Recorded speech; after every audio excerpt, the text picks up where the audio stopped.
What's the rush? You could have called before coming over. Mom, I'm shocked. Excuse me? Mom, you raised me as a single mom, and I'm really grateful for that. You were strict sometimes, and I didn't like it back then, but now I realize you were trying to keep me on the right path. I truly appreciate that. You've always been loving. Oh, thank you. But what you did to Mary, was that out of love? You pushed her to that point and you call yourself a mother? Henry, my son, burst into the house furious, and he claims I've driven my daughter-in-law, Mary, to the edge. What on earth is he talking about? First, I need to calm down an emotional Henry. How about we sit down and talk? Can you first tell me what's going on with Mary? You know exactly what's going on. Mary is in this state because of you. I grab Henry's hand. Finally, he stops his verbal tirade. Calmed down? We can't have a conversation like this. Just answer my question. What's happening with Mary? Henry regains his composure and starts talking about the current situation. Mary has been feeling unwell for a while now, spending a lot of time in bed. I thought about taking her to the hospital, but she insisted that she would be fine if she just rested, but she keeps getting worse. What was the cause? Upon hearing this, Henry gives me a glaring look. That's the point. It was you, Mom. You get it, right?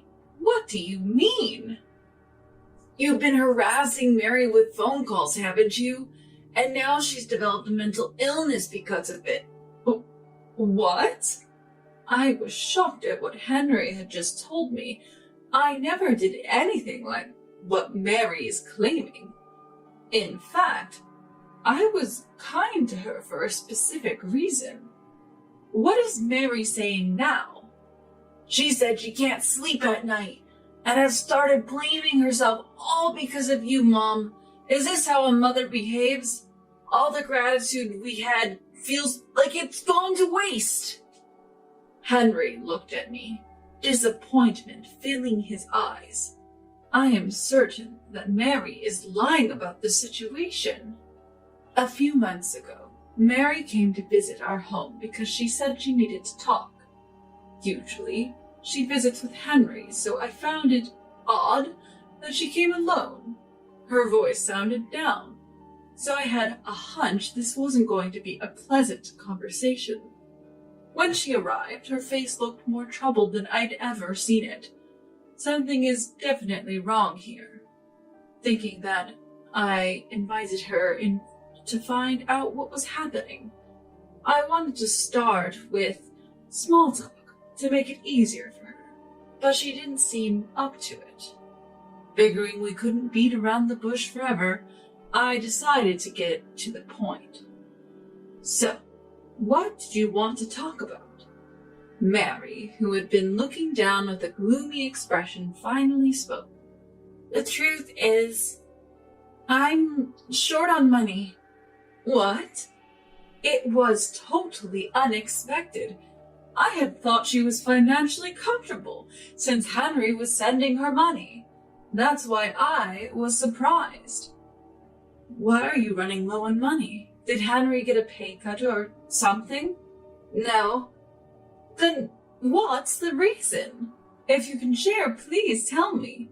Suddenly, Mary burst into tears. I've been thinking over and over that I shouldn't, but I just couldn't resist. Resist? What are you talking about? The lottery. What? It was completely unexpected. She was short on money because she had been spending it on the lottery. But it wasn't just that. She had also been pouring money into beauty treatments. Before she knew it, the debt had piled up to an amount she couldn't mention to Henry. Why didn't you tell Henry? If you did, he might... Henry hates wasteful spending. I know he'd be furious if I told him I've been spending money on the lottery. Yeah, that makes sense. Henry has always been good with money. He's not one to spend frivolously, but he's generous when treating others.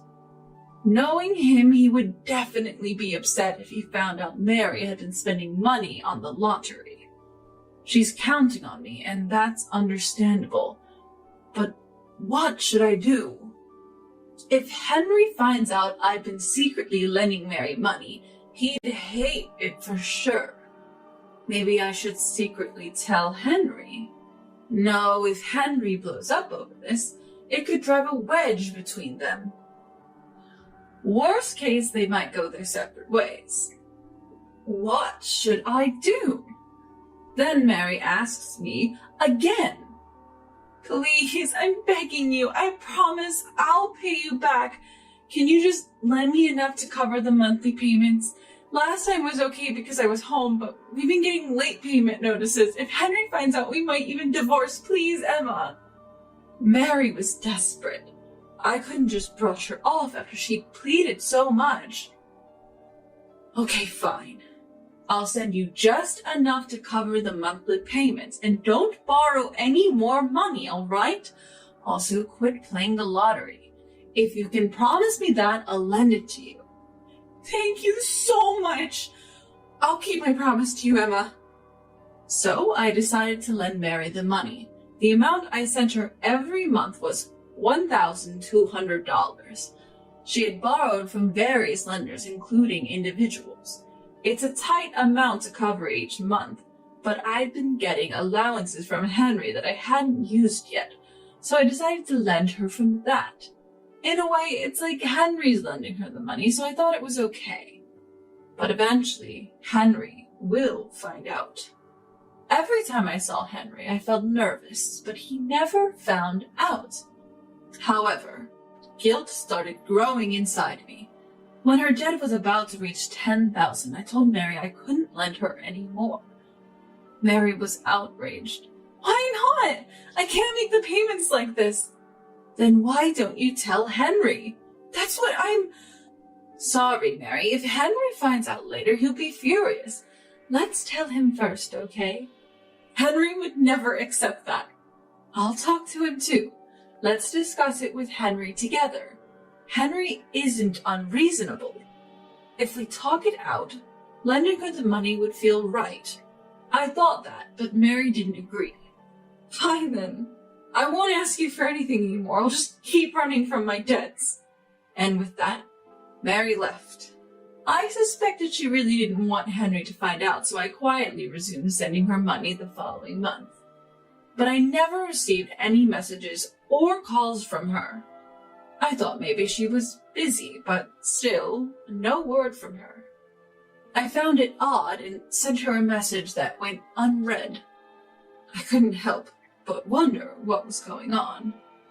Could Henry have found out? But if he had, he would have contacted me. So, he probably hadn't.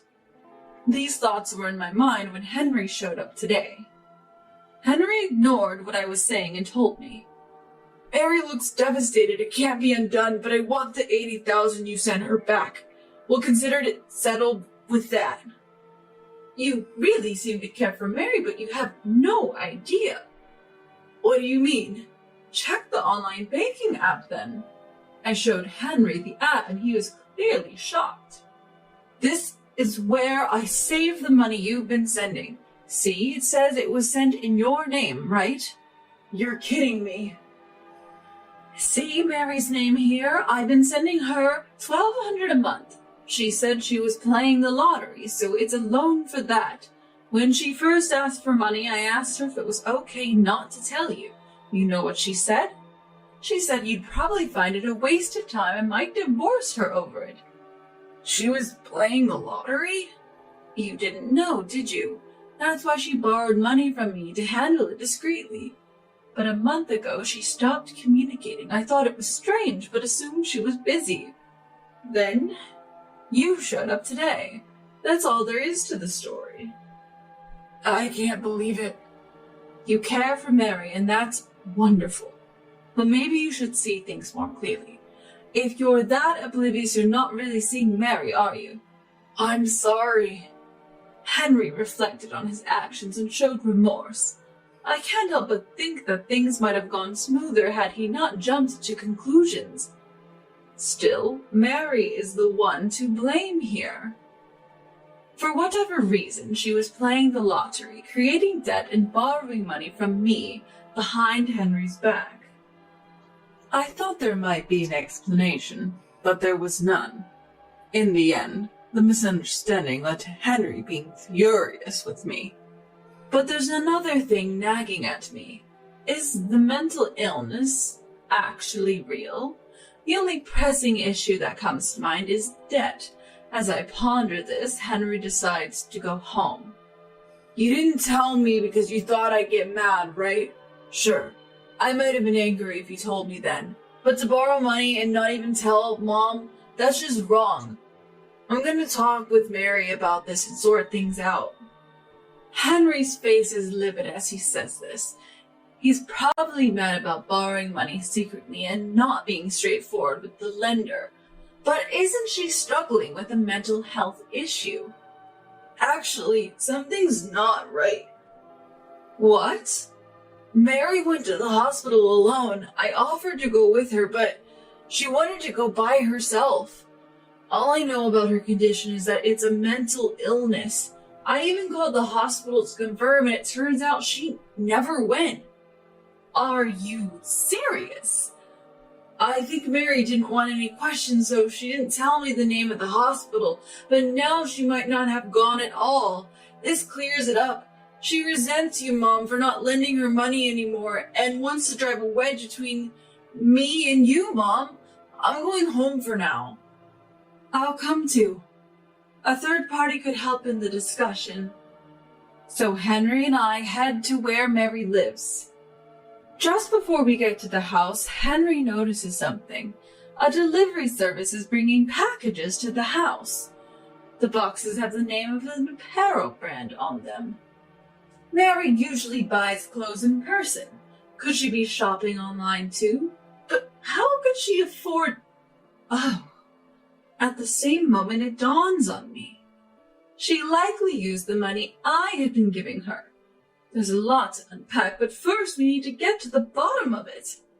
Continuing from the previous scenario, we made our way into the house and into the living room. Inside, I caught sight of Mary, who was sifting through a pile of clothes.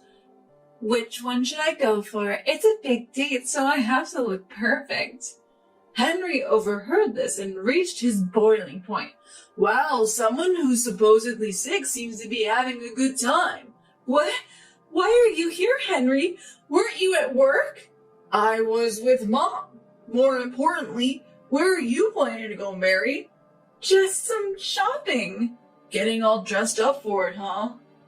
Yes. Ah, I see. So you've been lying all this time. What are you talking about? I heard everything from Mom. You've been splurging on lottery tickets and beauty products, and you're in debt. Emma, I told you not to say anything. And I said we should talk about it, didn't I? Plus, I've continued to send you money and stayed in touch, but who's the one not responding? Isn't it you, Mary? Ugh. Look, I have a lot of questions, but let's start with your so-called illness. Did you actually go to the hospital? I did. Then why did they tell me you've never been there when I called? You called them? Yeah, I wanted to help in any way I could, but I found out you haven't actually been there. What is going on? Cornered. Mary finally came clean. Fine. I lied about everything. I made up stories to get money. You're not one to splurge, Henry, so you wouldn't buy me what I wanted. I've bought you clothes and other necessities a couple of times a month. What are you talking about? You don't get it. When I want something, I want to buy it then and there. That's why I've been asking Emma for money. I knew both of you are tight with your wallet, so I made up the debt story. So the lottery thing, a lie. I'm not in debt. Mary looked at Henry and me, as if she had the upper hand, but I wasn't fazed. Mary, I'll be taking my money back. What? Didn't I just say I'd already spent it? Sorry, but I consulted an expert when you said you needed to borrow money. I thought I couldn't charge family, but it turns out I can if I've been deceived. We'll need to consult a lawyer for details. What? A lawyer? We're family. Even so, remember, I lent you money when you said you needed it. And didn't I say we should make it formal with an IOU? Sorry, but the contract still holds. You'll need to pay it back. By the way, who are you dating? You mentioned it earlier. Did I say that? Yes, you did. Is your date the young man waiting outside? At that moment, a young man was indeed waiting outside the house. Well, no more excuses. I can't believe I owe you and have extra to pay on top of that, but it's my own fault. And so, the curtain closed on this incident. Afterward, Mary had to repay both the money she swindled from me and the compensation to Henry. Of course, she divorced Henry. I was deceived by her for a moment, but in the end, what goes around comes around. Since then, she's been working tirelessly, sparing no time for sleep. She has absolutely no time for leisure. As for me, my happy daily life returned. Henry and I are getting along better than ever. Despite the ups and downs, it's great to come back to a good relationship. It makes me appreciate family. I vowed never to keep important matters from Henry and to consult with him more. In that sense, this whole experience has been a valuable lesson.